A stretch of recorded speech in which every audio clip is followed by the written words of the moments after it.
Hello friends, welcome to my new vlog. So ह्या व्लॉगमध्ये काय दाखवते ते मला पण नाही माहिती. तर आता सकाळी सकाळी पाऊस येत होता. अचानक सकाळी जाग आली तर बघते बाहेर पाऊस होतं. मला वाटतं बराच वेळ येईल, पण हा पाऊस 5 ते 10 मिनटापेक्षा जास्त नाही टिकला.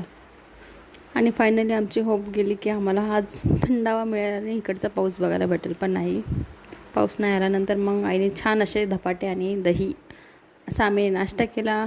तुमच्या इकडे करतात की नाही ते नक्की सांगा. सो इथे श्रीजा बघा कशी आली होती माझ्याजवळ नाश्ता करायला. तिची मस्त चालू होती. सो छान असा नाश्ता करून मग आम्ही बसलो होतो. पण हिचं काय वेगळंच चालू, हिला जास्तच लाड येत होता आज. सो नंतर मग आम्ही असंच बसलो होतो आणि मग आईचं म्हणणं होतं की चला आता जरा बाहेर जाऊयात, कारण आता असंही सुट्ट्या संपत आल्यात आणि थोडंफार काही खरेदी राहिली तर आपण घेऊन येऊ, कारण अधिक महिना आला आहे, अधिक महिना चालू आहे म्हणजे. सो त्यासाठी थोडीफार शॉपिंग तर राहिले होते. एक 8 दिवसच राहिलेत घरी जायला, तर त्यासाठीच माईचं म्हणणं होतं चला बाहेर जाऊयात. पण इतकं ऊन बघून आमची काही इच्छा नव्हती आणि हिंमत पण होत नव्हती की बाहेर जायचं म्हणून. पण असो, इथे श्रीजाचं चाललेलं लाड करणं मम्माचा. सो असंच काहीतरी बसून बसून टाईमपास करून मग फायनली 5 वाजता आम्ही रेडी झालो होतो बाहेर जाण्यासाठी. सो हे बघा, इथे आता आम्ही रेडी झालो होतो बाहेर जाण्यासाठी आणि पिल्लूचं चाललं होतं मागे डान्स. कारण बाहेर जायचं म्हणलं की त्याची एक्साइटमेंट लेवल जरा जास्तच असते. पण उन्हामुळं आमची नव्हती बाबा, आम्हाला जाऊ नाही जाऊ असं चाललं होतं. पण अखेर थोडीफार हिंमत करून आम्ही निघालो बाहेर जाण्यासाठी. सो इथे मी सगळ्यांचं ते सांगते की चला पटकन 5 वाजेस 2 तासात पुन्हा येऊ घरी. सो फायनली मग आम्ही निघालो बाहेर जाण्यासाठी. पण तुम्ही म्हणता सारखं सारखं बाहेर, तर असं काही नाही आहे, सारखं नाही जात. आता आलो इथं आणि खरेदी राहिली आमची बरेच काही. सो त्यासाठीच मग चालू होतो आणि थोडं वस्तू घेऊन येतो. हे लेकरांमुळे ना सगळं काही घेणं एका दिवसात शक्य होत नाही. सो आज चाललो होतं आम्ही देयूची आणि शिजाची अशी शॉपिंग करायला. थोडेफार कपडे घ्यायचे होते त्यांना. सो तेच बघा. आणि इथं आमचं चाललेलं इथं की आता आपल्याला ऑटो पण कमी पडायला लागली आहे. ऑटोमध्ये आम्ही असे दाबून भरलो होतो. मग आम्ही तिकडे हसत होतो एकमेकांना की आपल्याला ऑटो पण आता कमी पडते आहे, वेळ आली आता मोठी गाडी घ्यायची.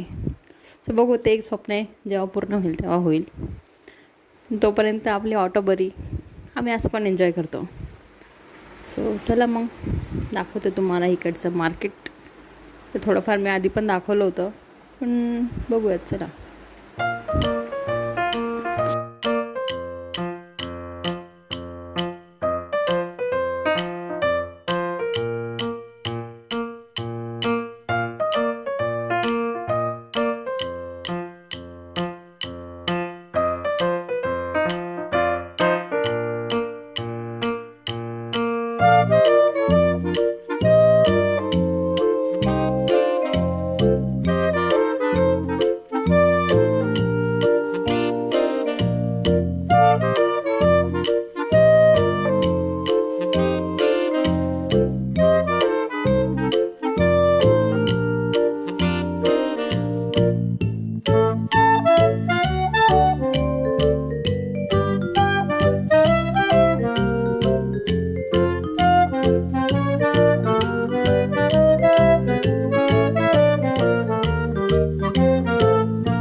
आम्ही पोहोचलो होतो एका दुकानात, जिथे आम्हाला घ्यायचे होते दोघा भाऊ बहिणीचे, म्हणजे पिल्लूचे आणि श्रीजाचे कपडे घ्यायचे होते.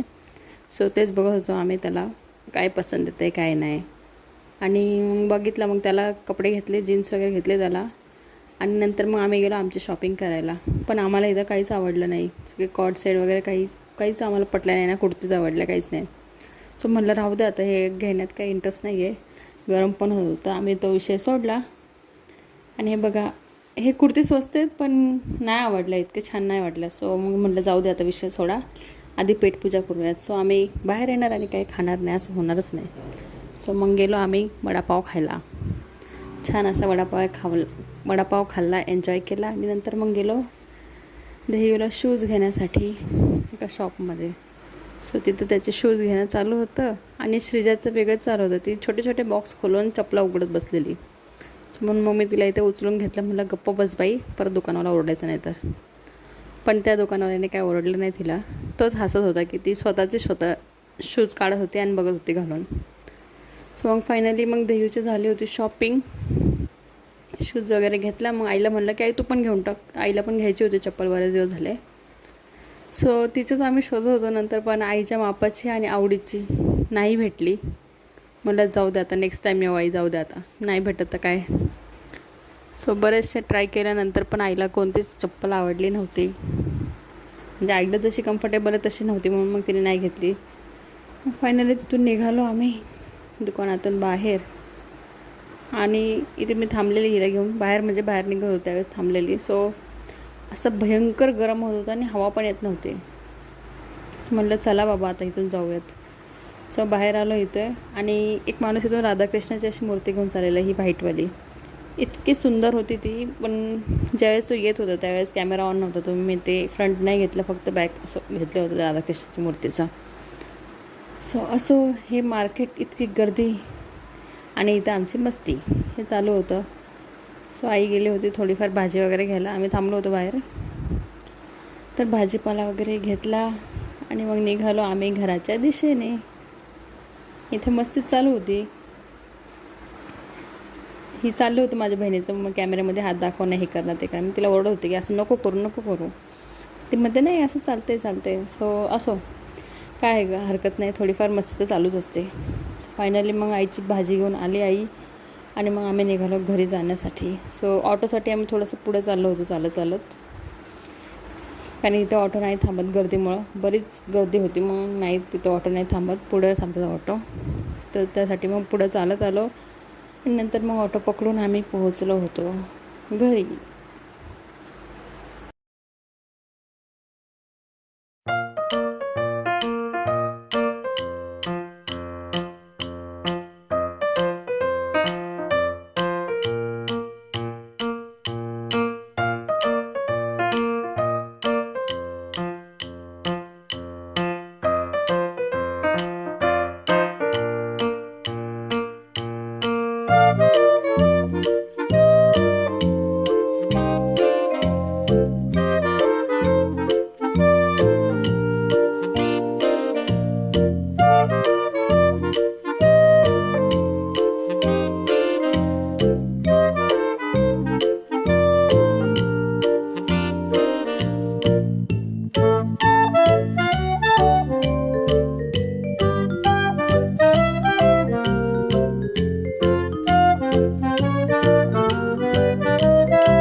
पर्यंत आम्ही घरी पोहोचलो.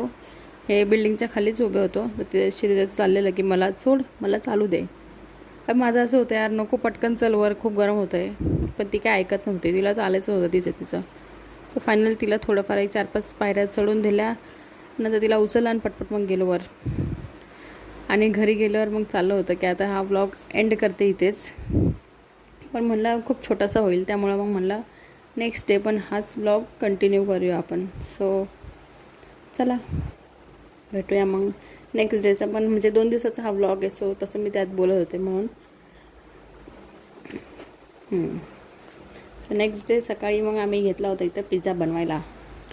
बऱ्याचशा क्लिप नाही ह्यातून डिलीट झालेल्या आहेत. फोनचा स्टोरेजचा प्रॉब्लेम चालू आहे, सो बरेचसे असे क्लिप्स डिलीट झाले आहेत. डायरेक्टली हा पिझ्झाचाच आला. मी आधी पण बरेचसे क्लिप्स करून ठेवलं होतं, पण त्या काय डिलीट झालं वाटतं स्टोरेजमुळं. सो असं काही हरकत नाही आहे. इथे आम्ही दोघे बहिणींचं चाललेलं पिझ्झा बनवणं. सो होममेड पिझ्झा आपला मस्त, फक्त आणि तो बनवायचा कशात, आमच्याकडे ओव्हन नव्हतं. सो आम्ही त्याला इडलीच्या कुकरमध्ये, तव्यावर असं बनवलं होतं. हे बघा, पण छान झालं होतं. म्हणजे बाहेरपेक्षा आपलं घरी बनवून खाल्लेलं कधी पण छान. आपल्याला माहीत असतं आपण काय टाकतो काय नाही. सो असंच मग पिझ्झा एन्जॉय करत होतो आम्ही. तेच दाखवत होते मी मागे की हे बघा आता घरच्या घरी असे पिझ्झा बनवलेत आम्ही. 3-4 बनवले होते आणि पिल्लूचा असा मस्त आम्हाला सगळ्यात जास्त आवडला तो त्याचा पिझ्झा. कांदा टोमॅटो काहीच नाही, फक्त चीज पिझ्झा. सो हा बघून आमच्या तोंडात पाणी आलं. म्हणून त्याला दाखवलं बघ तुझा पिझ्झा. तो पण खुश. सो मग फायनली छान असा पिझ्झा आम्ही एन्जॉय करत होतो, बनवत होतो, घामाने भिजत होतो किचनमध्ये. संध्याकाळी 5-6 वाजले होते तरी पण इतकं जास्त गरम होतं तिकडं. खूप खूप गरम आहे तिकडं. मी तेच दाखवते बघा किती गरम होते, किती गरम होते. पण काय करणार, होते तर होते, उन्हाळा आहे. सो असं आमचं आहे बघा. इथं इडलीच्या एक भांड्यामध्ये होता पिझ्झा, दुसरा होता तिकडे तव्यात, आणि हा होता आमच्या दह्यूचा पिझ्झा. सो असं तुम्ही पण असं ट्राय करता का घरी बनवायला? नसेल करत तर नक्की करा. छान लागतात घरात पिझ्झा बनवलेलं. म्हणजे बाहेर आपले 100-150 रुपये जातात, पण घरामध्ये तेवढ्याच पैशामध्ये 3-4 बनून जातात. सो असं मग आम्ही असं पिझ्झा मस्त बनवला, एन्जॉय केला. ते तुम्ही पुढे बघाच. सो इथे आम्ही हा पिझ्झा असं पूजा कापत होती छान. सो तिला बघून असं वाटलं चला आता ट्राय करावा. तिला म्हटलं दाखव. तर मग मी तो ट्राय करून बघत होते आणि एकच नंबर झाले होते ते पिझ्झा. खरंच एक नंबर मस्त झाले होते. सो ह्यापुढे काय होणार, ह्यापुढे आम्ही मस्तपैकी ते पिझ्झा खाल्ले, एन्जॉय केला आणि फोन असा बाजूला पडला होता. सो चला मग फ्रेंड्स, पुन्हा भेटूया छानशा अशा एका नवीन ब्लॉगमध्ये. सो हा ब्लॉग मी इथेच एंड करते. चॅनलवर नवीन असाल तर नक्की सबस्क्राईब करा, व्हिडिओला लाईक करा, शेअर करा, कमेंट करा. बाय. भेटूया पुन्हा एका छानशा अशा नवीन ब्लॉगमध्ये.